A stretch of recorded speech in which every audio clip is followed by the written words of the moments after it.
Welcome to Channel Japan. I'm Mai Demizu. And I'm Makiko Tsuda. Every week, we bring you the freshest information out of Japan from our studio here in Tokyo. From the economy to culture and even foods, if you want to find out what's happening in Japan right now, this is where you'll find it.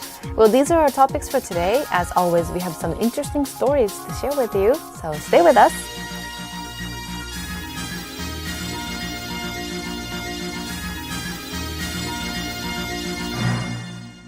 Well, first up is Executive Insight. So, Tsuda-san, what's the topic today? Yes, for today we'll be looking at securities exchanges. So you're referring to markets, whether stocks and bonds or... Yes, that's right. Now, over the past decade, the global industry has undergone a massive reorganization. But in Japan, the economic downturn during the last 20 years has left its exchanges trailing behind its counterparts around the world in terms of trading volume and also in size. I see. And that's why the Japan Exchange Group was set up. And in 2011, the two primary markets in Japan, which is the Tokyo Stock Exchange and also the Osaka Securities Exchange, signed an agreement to merge their operations, which was completed this July. I see. So the groundwork has been set to compete more effectively with the global counterparts. Yes, you can definitely say that. And through the merger, they've become the third largest exchange in terms of trading value. But still, the leading exchanges globally are those that dominate the derivatives market, such as futures and options.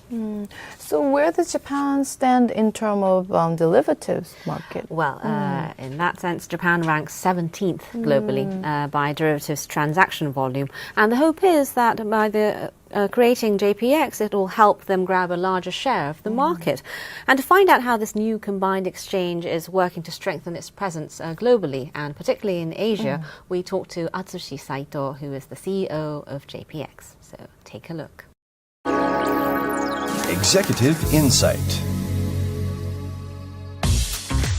January 2013. Securities exchanges in Tokyo and Osaka merged their operations to launch the Japan Exchange Group, or JPX. Through the tie-up, they became the world's third biggest bourse by trading value. The group's chief executive is Atsushi Saito. Mr. Saito is feeling a sense of crisis as he believes simply merging the exchanges is meaningless. I thought, what in the world is Tokyo doing? I still feel the same way, but we can't go on like this. In the realms of finance and capital, I personally feel that our vision and efforts are insufficient. Japan's two largest markets. Each has its strength: spot trading for the Tokyo Stock Exchange and derivatives for the Osaka Securities Exchange. Following the merger, spot trades will be concentrated in Tokyo and derivatives in Osaka.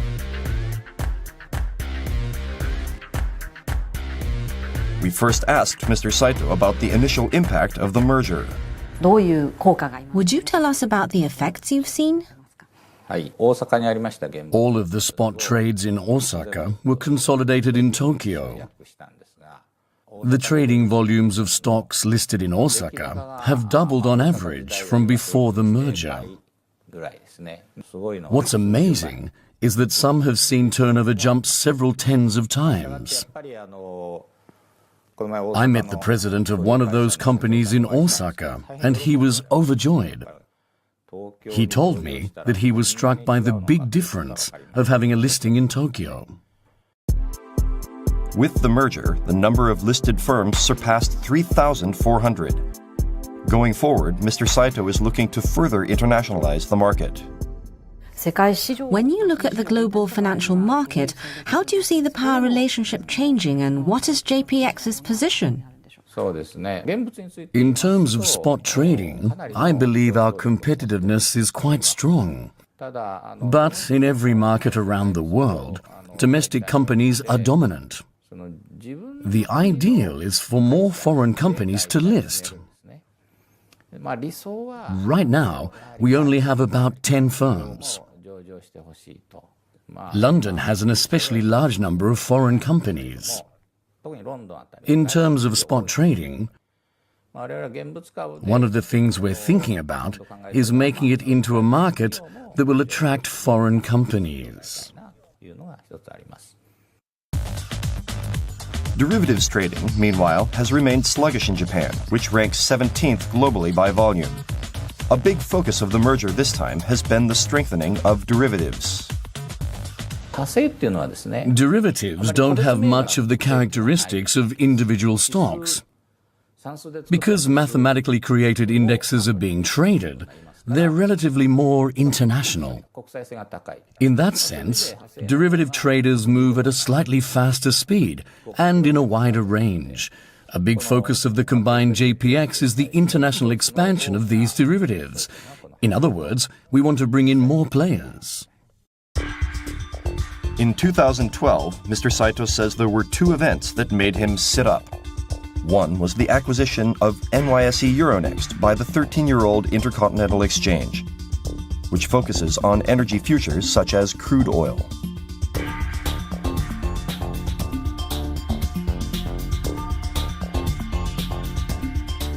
The other was the Hong Kong Stock Exchange's takeover of the London Metals Exchange, the world's biggest futures market for non-ferrous metals. The top exchanges in the world by market capitalization are those that have strong derivatives businesses.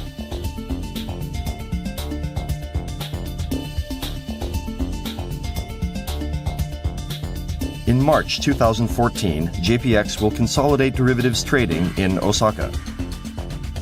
Their aim is to increase trading volume by 1.5 times from fiscal 2012 levels to 400 million contracts by 2015.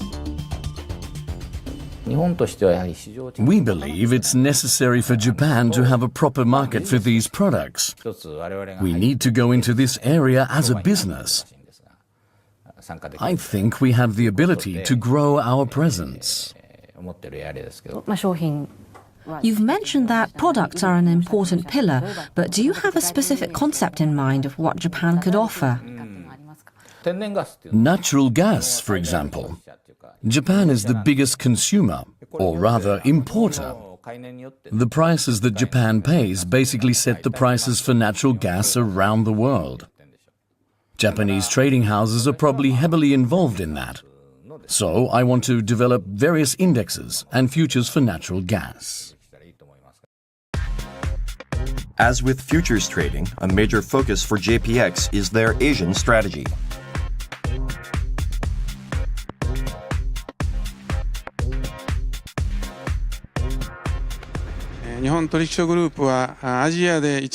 We've announced as part of our midterm plan that we want to become the exchange of choice in Asia. To create an international market that grows with Asia and that represents Asia, we plan to actively seek partners.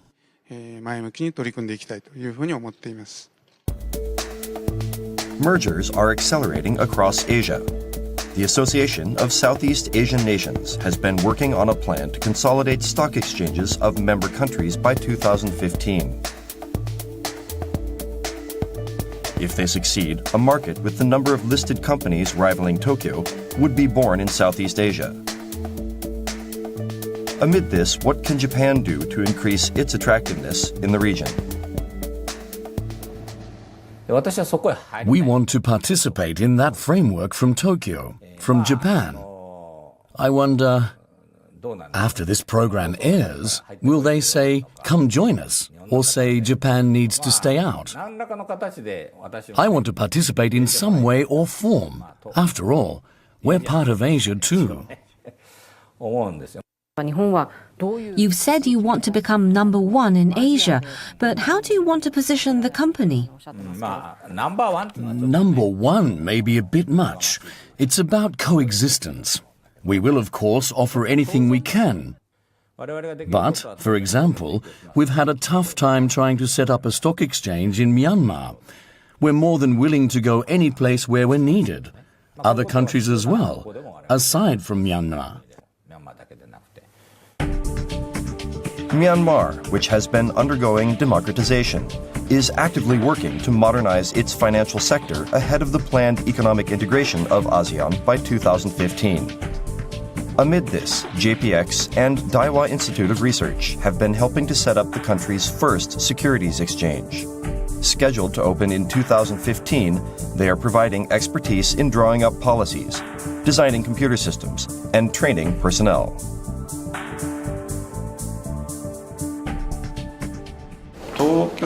The Tokyo Stock Exchange is not doing this to make some sort of profit.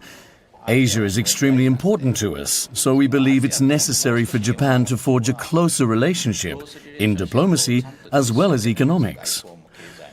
Japanese people should work with sincerity with the people of Asia so that we can prosper together.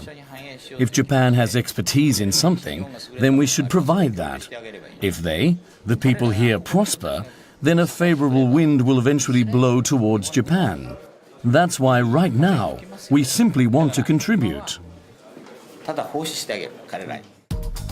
JPX is making an aggressive push into Asia. In 2013, they signed an agreement with Turkey's Istanbul Stock Exchange and the National Stock Exchange of India to mutually list financial products. The company is hoping to further deepen its relationship with the region.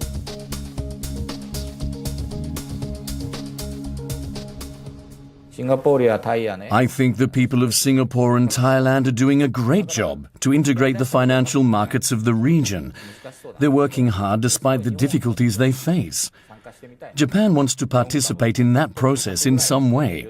I don't mind if the top 100 Japanese companies list there. But in return, their top 100 have to list in Tokyo.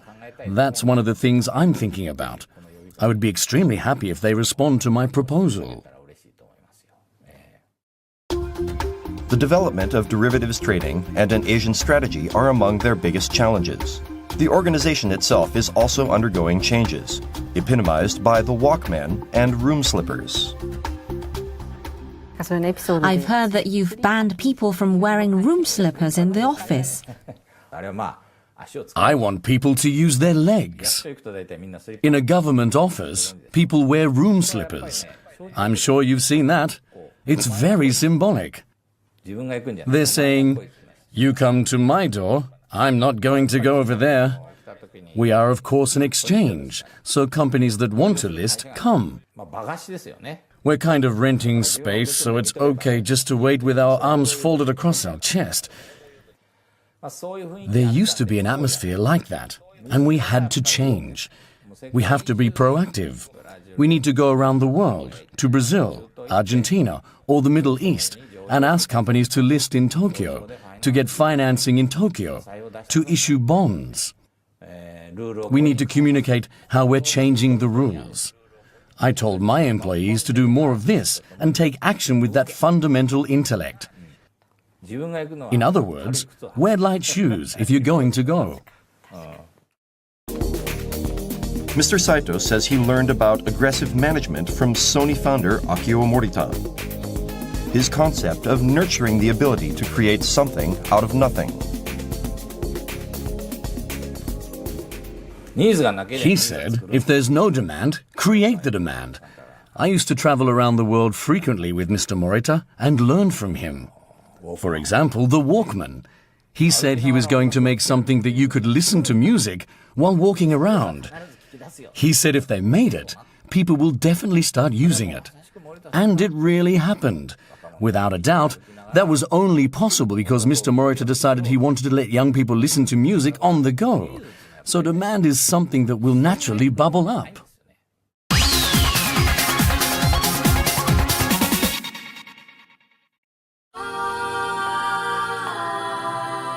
Together, let's generate happiness. Let's raise the world to new heights. Let's carry our dreams further. At the heart of society, Toshiba Technology. For a growing future, Toshiba. Together, let's create better healthcare. Let's develop a sustainable environment. Let's give children a promising tomorrow.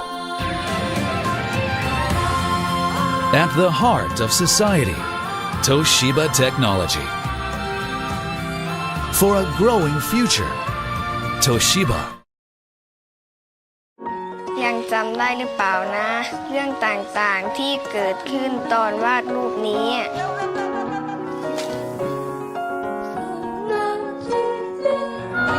แต่ถ้ารถยนต์ในฝันของฉันมีจริง ฉันคงจะมีความสุขมากเลย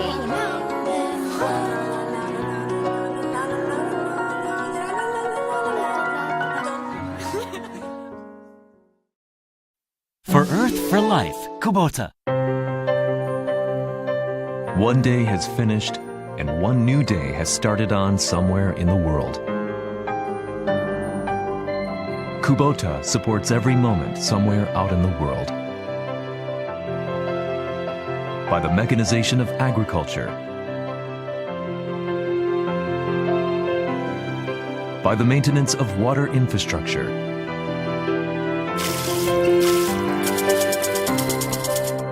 by the latest environmental engineering.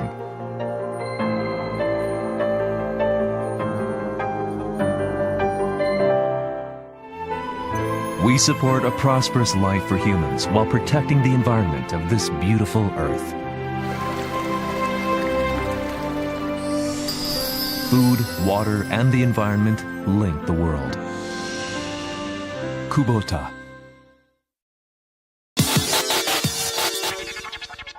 Asia, the engine of the global economy.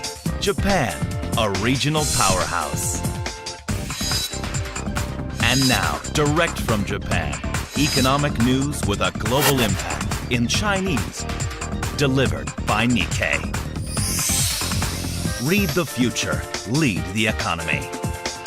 Nikkei, Japan's leading media for business.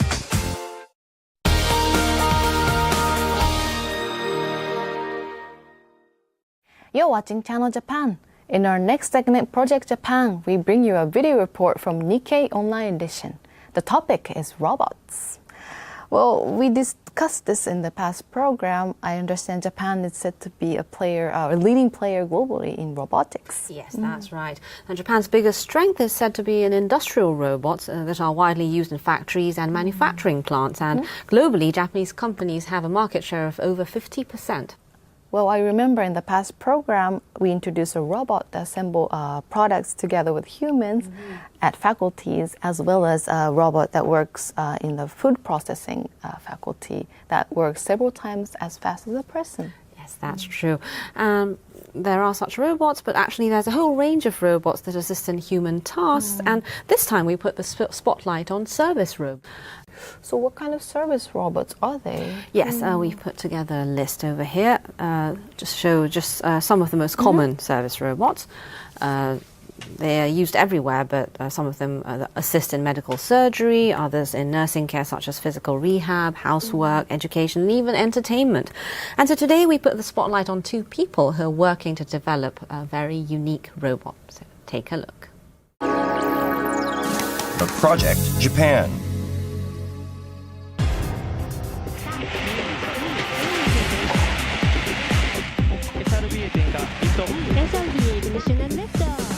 This August, a rocket blasted off from Japan to the International Space Station. It was carrying a slightly unusual passenger.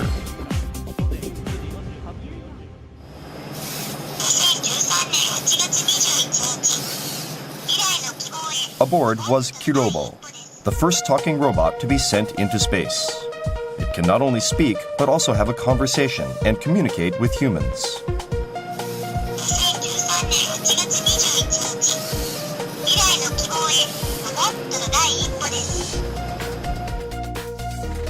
The 34-centimeter tall, 1-kilogram robot is equipped with artificial intelligence and can recognize human faces. The delivery of a talking humanoid robot into space was a world first. One of its lead developers was Tomotaka Takahashi, known as a robot creator.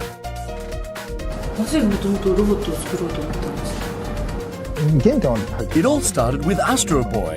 After reading that manga, I wanted to become someone who makes robots. Also participating in the development project for Kirobo were the University of Tokyo, as well as companies such as Dentsu and Toyota Motor. each contributing their specialized technologies. This robot is a little bit smarter than robots we've made for Earth. We face many difficulties integrating that smart brain to this body. Development kicked off in 2011. The catalyst was the adoption by the Japan Aerospace Exploration Agency of a project to send into space a humanoid robot with the ability to communicate.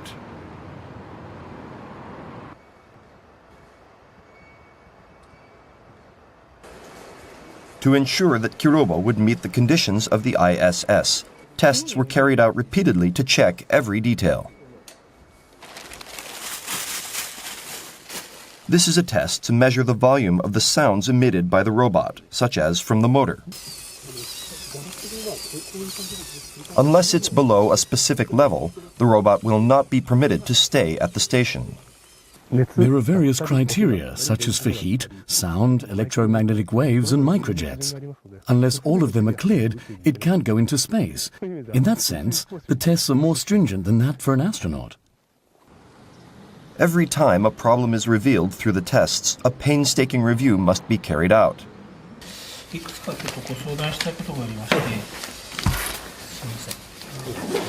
Minute levels of heat that would be of no concern on the ground can cause a robot to malfunction in space, so a cooling fan was built in.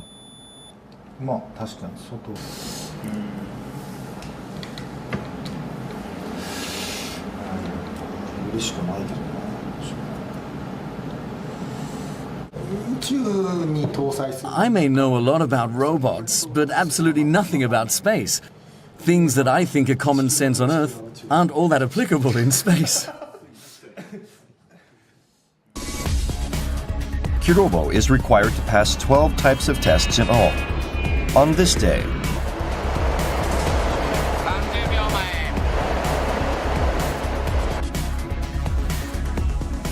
a zero-gravity test. The conditions are created inside an aircraft to see if the robot can carry out the same movements as on the ground.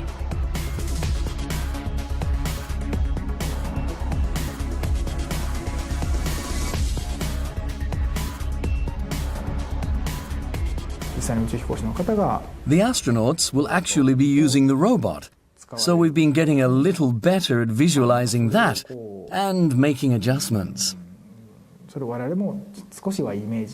For example, as a result of our experiments, we decided to attach a simple stand. By doing so, the robot won't go floating away.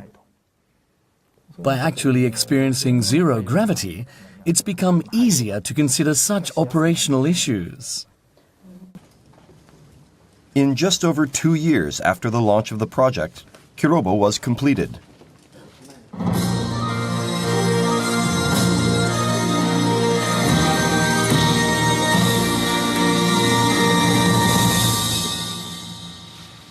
And this June, it was unveiled to the media.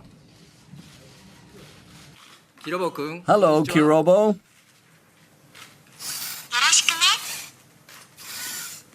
Nice to meet you too. Kirobo, why did you become an astronaut?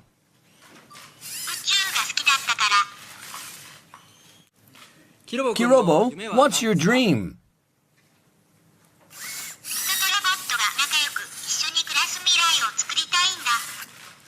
The robot itself won't be doing any work on the International Space Station, but when the astronauts are actually doing experiments, it will explain the process and point out errors and confirm that everything is correct.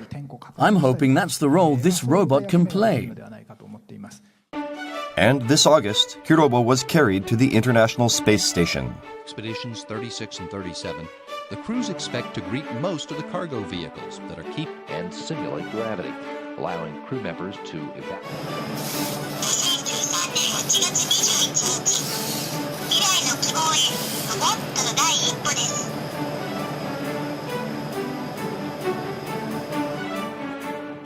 This December, an experiment will be carried out to find out if it can have a conversation with Koichi Wakata, a Japanese astronaut on the ISS. Mr. Takahashi's aim is to develop robots that can communicate and live together with humans.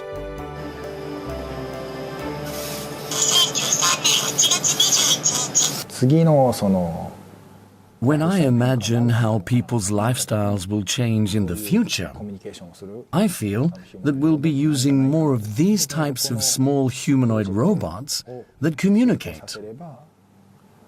If this project succeeds, that vision of the future, a future I believe is going to start soon, in about 5 years, will be shared by more people. By Japan spearheading this field of humanoid robots that have the ability to communicate, I believe we will be able to come up with new products with the potential of replacing things such as the iPhone.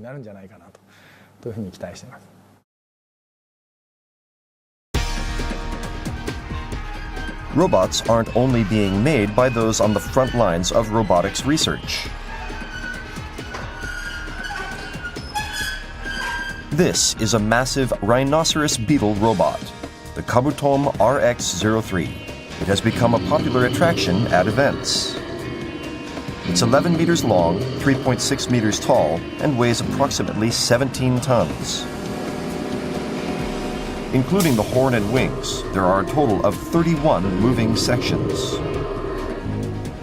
2 diesel engines on board power the 6 legs that allow it to walk.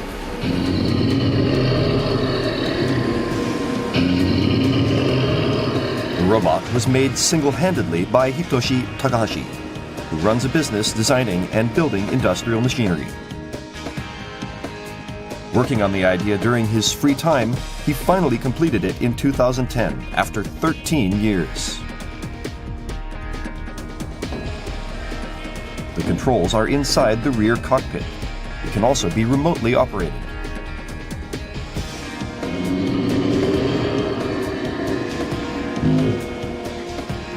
There is even a passenger section, as well as an observation deck. It can hold up to 7 people.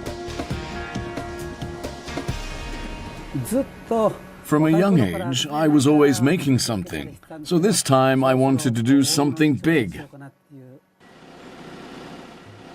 Over time, he's added improvements such as lights and speakers, entertaining the people who come to see it. The biggest improvement is the engine. At first, I was using a gasoline engine, but it wasn't powerful enough. So I switched to diesel.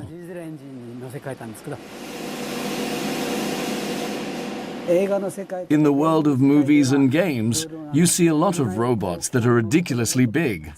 But in reality, big ones are surprisingly few in number. I thought it would be meaningful for people to see an actual robot up close.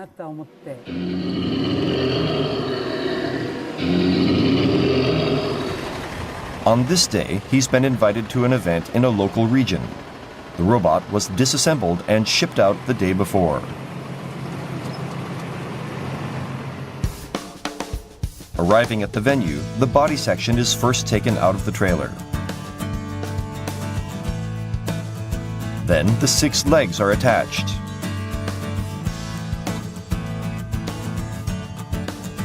Next, the horn. Wires for the hydraulic controls are connected. Assembled by Mr. Takahashi and his wife, it takes 7 hours. The Kabutom RX-03 is complete.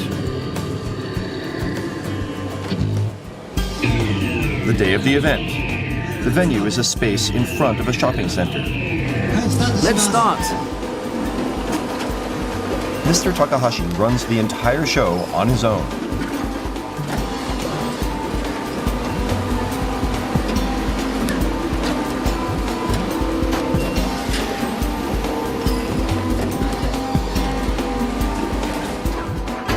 The horn is going to move. So are you ready to run? Hello, everyone. Mr. Takahashi himself didn't expect the audience to be this interested. It's a completely different world. I mean, wouldn't you say those who like both crafts and rhinoceros beetles are a bit geeky? But after I made it, I found that small children enjoyed it too. I'm the happiest at this moment. He says his wife's support was crucial. From when I started building it, my wife cooperated in many ways. She's the one I'm most grateful to. During the event, people from the audience are invited to sit in the cockpit and see the inside of the robot. すごかった。かっこよかった。使ってみたい。もし自分もあんなロボット持ったらいいなと思いました。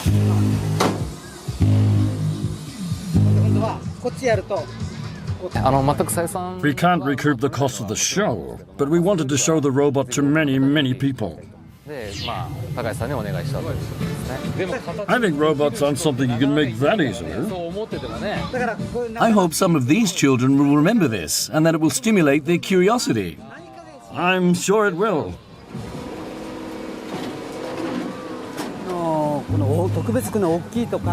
People tend to simply assume that it's not possible to make something particularly big or different. It's the same for children and young people. But if you try, it's quite possible. I really want people not to give up, not to crush their hidden potential, and do things they really want to do. To give people a dream, the rhinoceros beetle robot continues its metamorphosis.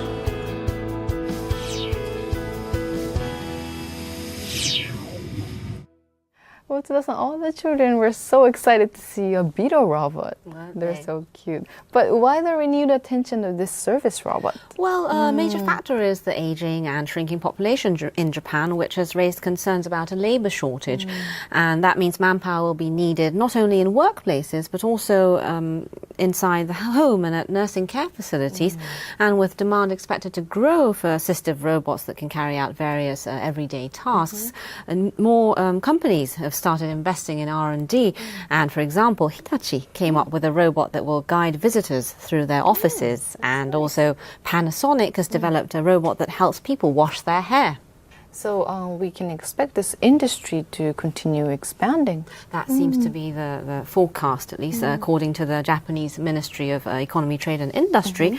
The robotics market in Japan, over here, was worth about $8.6 billion in 2012, but it's expected to expand by more than 10 times that size by 2035, so it's a big jump. And half of the market is seen to be comprised of service robots, and service robots are currently just a tiny line over here, $600 million industry, so that means demand will grow by over 80 times. Wow. But on the other hand, are there any challenges in expanding the use of this service robot? Well, it's the same as other products, but they need to be easy to use, affordable, and most of all safe. Safety is critical. And particularly in the case of living assistance robots, they are constantly in contact with humans, so ensuring safety is essential. And as a matter of fact, the International Organization for Standardization is currently drafting new guidelines for robot safety. And in Japan, the government has helped fund a facility for developers to test the safety of their robots. I see. Well, once the issue of safety and cost are overcome, I hope more robots will come onto the market and make our lives more convenient and enjoyable. Well, after the break, we'll bring an episode from World Business Satellite.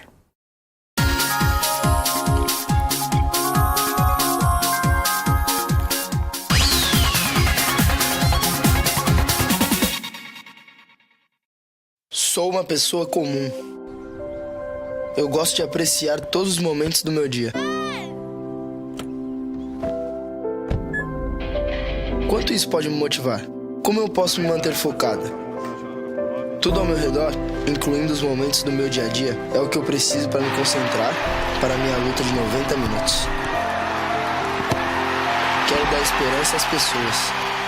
A better life, a better world. Panasonic.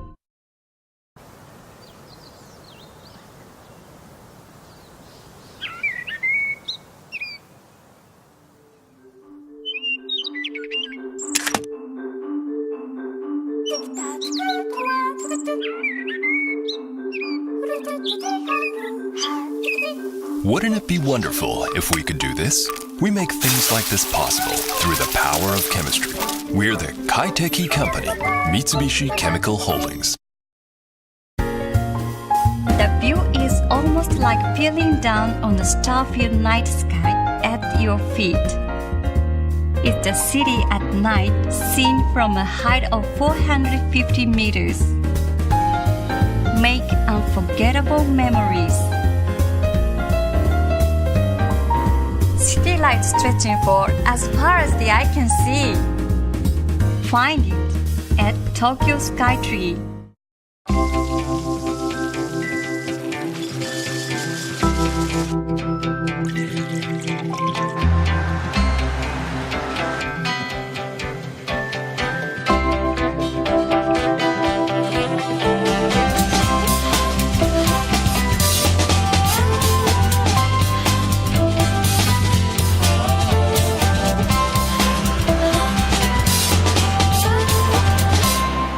Mitsui & Company.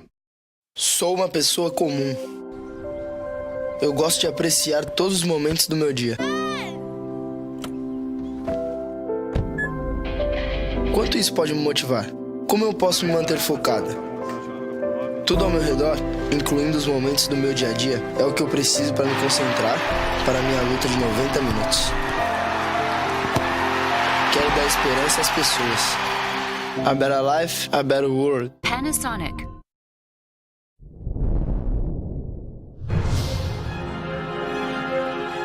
Sasuke, a new type of sports entertainment program conquering the world.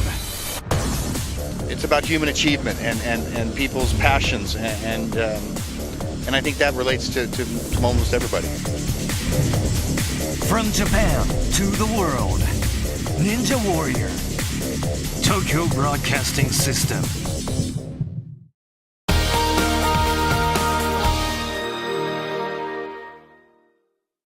You're watching Channel Japan. Next, we introduce popular economics program in Japan. Today, it's an episode from TV Tokyo's World Business Satellite. Otsuda-san, what's the topic today? Yes, today we'll be looking at childcare facilities. And first, if you can take a look at this graph over here. The top line shows the percentage of households in which both parents work, and the line on the bottom are the single income households. So from the graph, it looks like the household in which both parents work are on the rise. Yes, right? that's the case. Now, during the 10 years since 2002, this percentage has risen 3 points to 35.8. And it may seem to be a small rise, but actually it's the equivalent to about 1 million more to double-income households. So I know a big problem related to this trend is the shortage of childcare facilities. Yes, that is a problem. And those who are unable to find space at such facilities are being referred to as waitlisted children. And the government has been working to improve the situation, but the problem of waitlisting is affecting not only nurseries but elementary schools as well. And so today we'll be showing you some of the new initiatives that are being tried out. So take a look.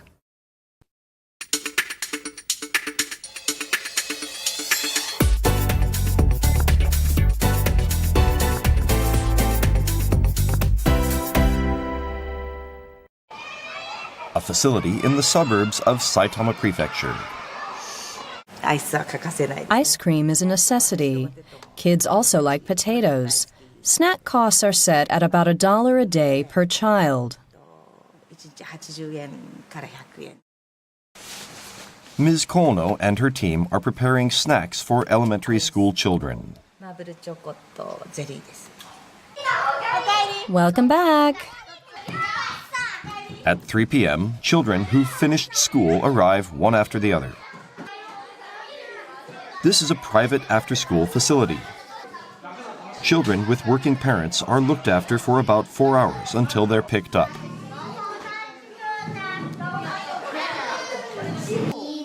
"45 elementary school students are under their care. The staff help the children do homework and play with them.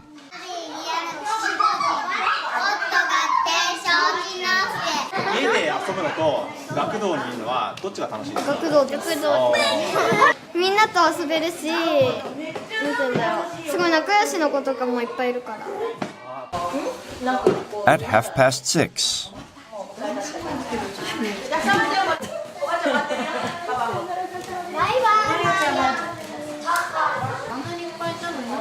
parents who've gotten off work arrive one after another. Having been enjoying themselves, the children seem reluctant to leave.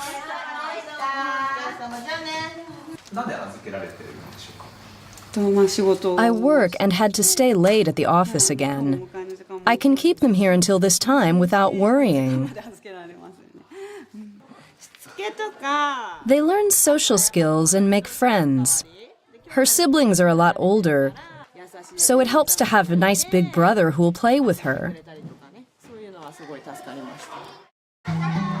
For working parents, after-school care is something they can't do without. But these facilities are said to be struggling financially. This place is 20 years old.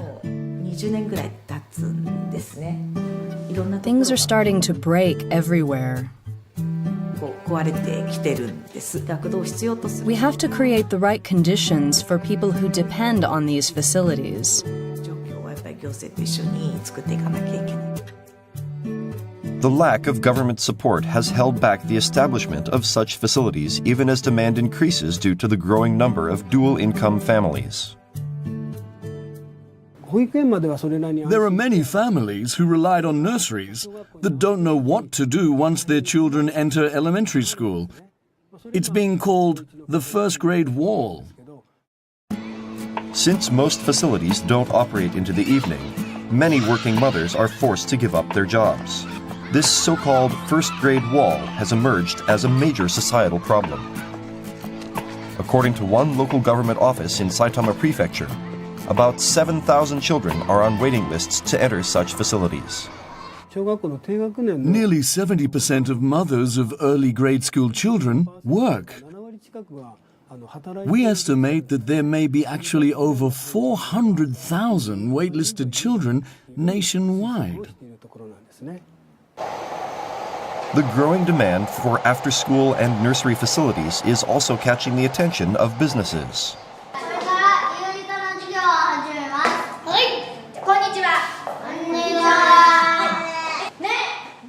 Gathered in a classroom usually used for middle school exams are 6 first graders.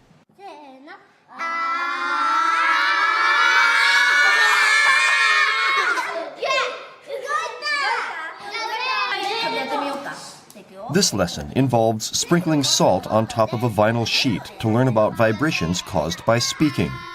It is part of this facility's after-school program.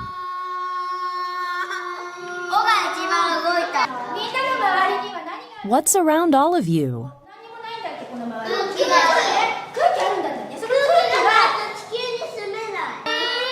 The aim is to give children hands-on lessons rather than classroom lectures, and foster an ability to think on their own. We want to nurture their ability to think and feel. That's not possible in a regular elementary school. Nichi-no-Ken specializes in middle school exam preparations for 4th to 6th graders. But from this year, they also began offering after-school care. Using school facilities, they look after mostly first graders 5 days a week. This is the schedule. It's comprised largely of study-related activities, such as hands-on lessons and homework time.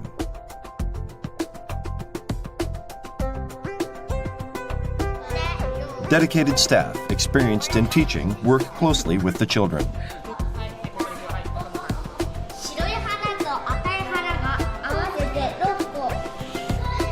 They want to appeal to parents by offering not only after-school care, but learning opportunities. They have crafts and scientific activities. I want my child to take an interest in those things. The cost is high at about $700 a month, 10 times more than a public facility. But the mothers seem sold on the carefully designed curriculum. Meanwhile, for Nichi-no-Ken, this program allows them to develop future customers for its exam preparation school. The idea of making study the foundation of this program comes from our background as an exam preparation school. People naturally trust our ability to provide that. In the future, when the children prepare for examinations, I'm confident they'll choose us. Working women are critical for economic growth. Solving the problem of waitlisted children is an urgent task for the government and businesses. Well, Tsuda-san, what do we have next? Next topic is magazines. And in Japan, 3 billion magazines were printed last year, but this figure is on the decline as in most other countries. And to drive sales, publishers are focusing on specialization and also collaboration with other industries. Well, for the companies collaborating with magazines could benefit sales. That seems to be the hope, at least. And today we'll show some new trends in the industry, so take a look. Omotesando, Tokyo. On this day, a crowd of women are gathered here to see a fashion show featuring models in a magazine called Vivi.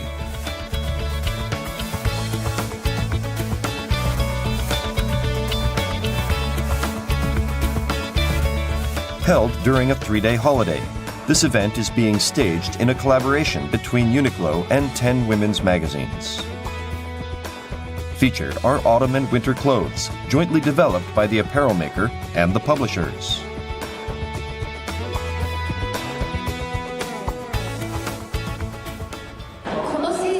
This sweater is really comfortable to wear and also warm, so it's perfect for the coming season.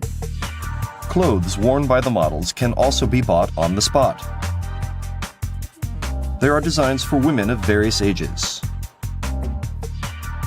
The reason is the difference in the readership of each magazine.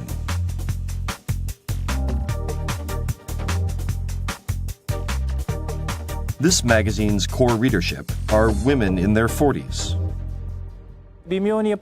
People of this age undergo subtle changes in body shape. We focused on designs that will cover body parts that they want to hide, like the upper arms, while also accentuating their curves.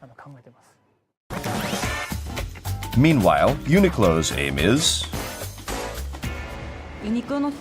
Rather than promoting items such as Uniqlo's Heat Tech and Airism, we hope to get customers to put our clothes in their wardrobes as genuine fashion apparel.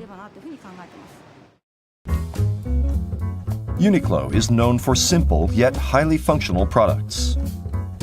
This time, by tapping the influence of magazines, they highlighted the fashionable side of their clothing.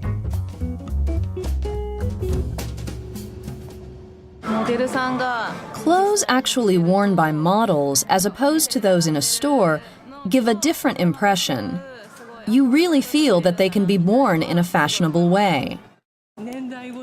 They're categorized by age group, so choosing the clothes I want is easier. This type of collaboration with publishers is being seen in other industries. This electric assistance bicycle, launched 2 years ago, has outsold initial projections by 3 times. The biggest features are the matte black frame and thick tires, both of which were never offered on bicycles geared for women.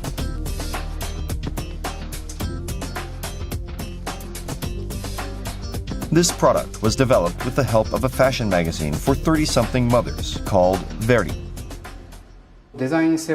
We recognized the issue that the design had to be improved.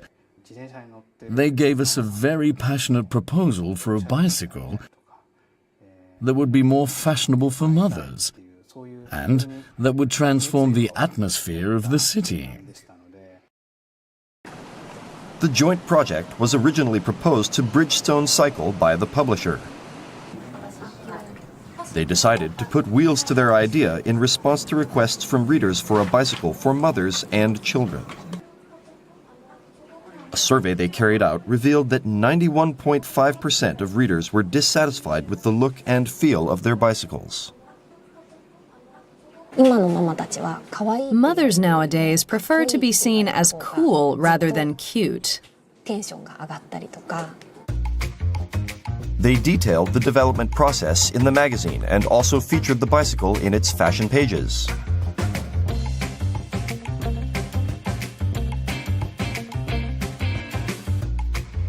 Until now, publishers like us based our revenue structure on magazine and advertising sales. But we've been able to use our branding power in a royalty-based business. So it's become a new major source of revenue. Businesses aren't the only ones joining hands with publishers.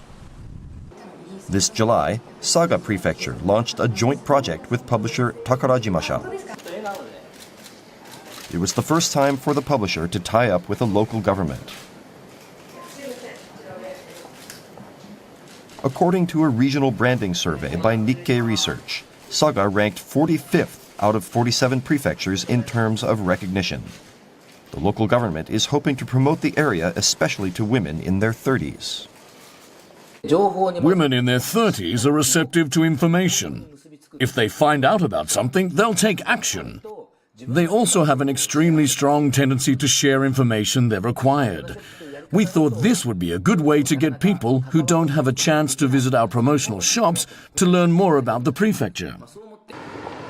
On this day, prefectural workers visit the publisher. They're here to discuss the development of joint products. Kyushu has the image of being a potato liquor producer, but Saga is rice country. Rice is plentiful and the water is clean. We're thinking of teaming up with you to put out content on rice sake aimed at women in Tokyo. They say women drink a lot more than men nowadays. In September, a magazine popular among women in their 20s, called Steady, began selling a limited edition package of sake made by the Amabuki Brewery in Saga. Amabuki Brewery makes a lot of sake using flower yeast. Phrases like sunflower yeast and strawberry yeast are catchy and have strong appeal among young women.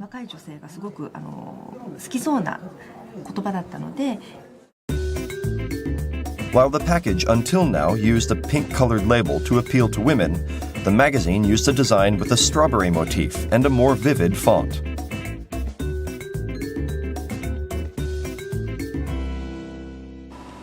With sake consumption slipping, local breweries say it's critical to capture new customers. Amabuki Brewery began selling sake made with flour yeast over 10 years ago, but has struggled to increase brand recognition. By revamping the stale image of sake, they hope to unearth new demand. The design doesn't give off a sake-like feel, so people won't feel reluctant about picking it up. I hope that a wider segment of consumers will start to drink sake.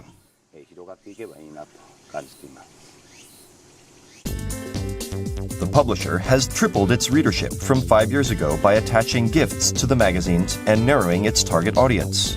They've collaborated on product development with over 100 companies so far, and say there may be projects independent of magazines in the future.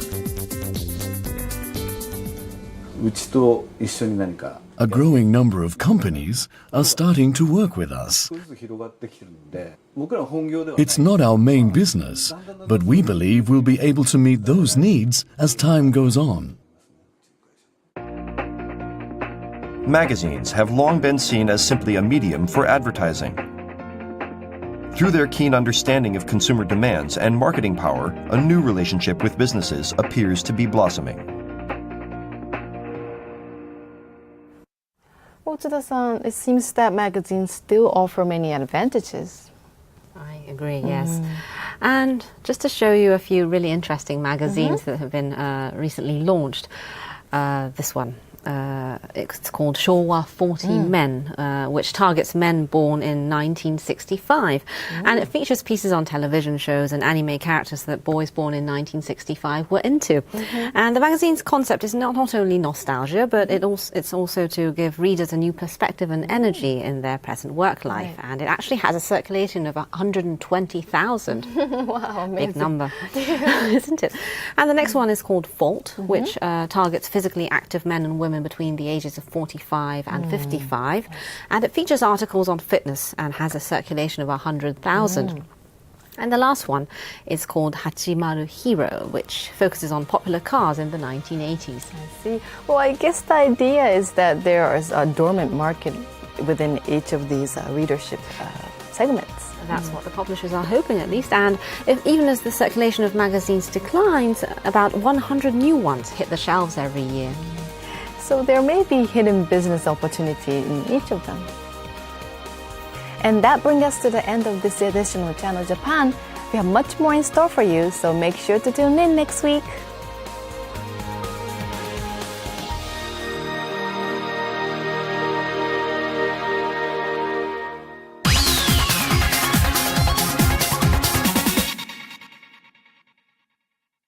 Hey, look at this. They're building a huge steel plant with Kobelco technology. Kobelco? Never heard of it. It's Japanese. They can make iron with incredible speed. What once took 8 hours can be done in just 10 minutes. Wow, the Japanese are incredible. The country of karate. Ha! Ha! Ha! Ha! Ha! Ha! Karate has nothing to do with it. True. The talk of the world, Kobelco. Mitsubishi Electric is helping to change the environment for the better around the world. Green subway systems in India.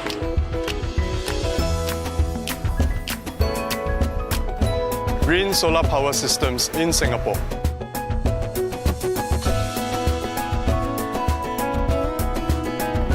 Sistem AC ramah lingkungan di Indonesia. Eco changes for a greener tomorrow. Mitsubishi Electric. Traditional, Consistent. precise, Speedy. professional, innovative, Polite. Quality from Japan. The best of business in Asia. SMBC. Sumitomo Mitsui Banking Corporation. As the future evolves, Toyota is envisioning a more interconnected life where information and energy flow seamlessly throughout the globe. The road ahead will require diverse and eco-friendly mobility solutions. It is on this path that our small choices lead to big changes. Life. Connected. Toyota.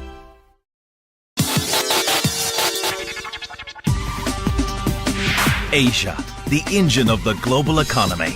The pulse of the region at your fingertips with unique insights from Nikkei. With Nikkei Asian Review, stay up to date on the latest economic trends anywhere in the world. Read the future, lead the economy. Nikkei, Japan's leading media for business.